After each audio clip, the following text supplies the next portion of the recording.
அனைவருக்கும் வணக்கம் மக்களே. நான் உங்கள் சுவாமிநாதன் ஜோதிடர் பேசுகிறேன். இன்றைக்கு நம்ம யூடியூப் சேனலில் மிக முக்கியமான ஒரு ஆன்மீக பதிவு எடுத்துகிட்டு வந்திருக்கேன்.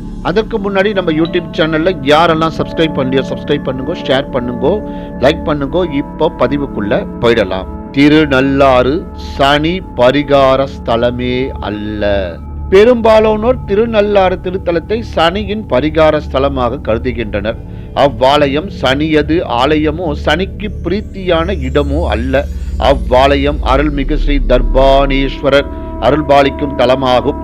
வருத்தத்துக்குரிய விஷயம் என்னவென்றால், சுவற்றில் குடையப்பட்டிருக்கும் சனியை பார்க்க முண்டி அடித்து செல்லும் மக்கள் ஸ்ரீ தர்பாரேணேஸ்வரரை தரிசிப்பதே இல்லை. நல தமந்தியை பற்றி கேள்விப்பட்டிருப்பீர்கள். நல மகாராஜாவுக்கு 7.5 சனி பிடித்தது. அவரது ராஜ்யம், மனைவி, தமயந்தி, மக்கள் அனைவரையும் இழந்தார்.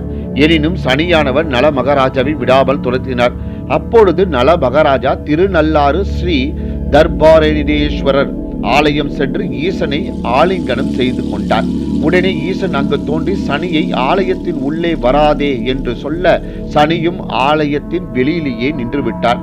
அத்துடன் திருநள்ளாறு வந்து என்னை, அதாவது ஸ்ரீ தர்பாரேணேஸ்வரரை தரிசித்து செல்பவரை சனி பிடிக்கக்கூடாது என்று கட்டளையிட்டார். ஆக திருநள்ளாறு திருத்தலத்தில் தரிசிக்கப்பட வேண்டிய மூர்த்தி ஸ்ரீ தர்பாரேணேஸ்வரரே தவிர சனி அல்ல. ஸ்ரீ தர்பாரேணேஸ்வரர் தரிசனம் பெற்றாலே சனி பீடை தானே விலகிவிடும்.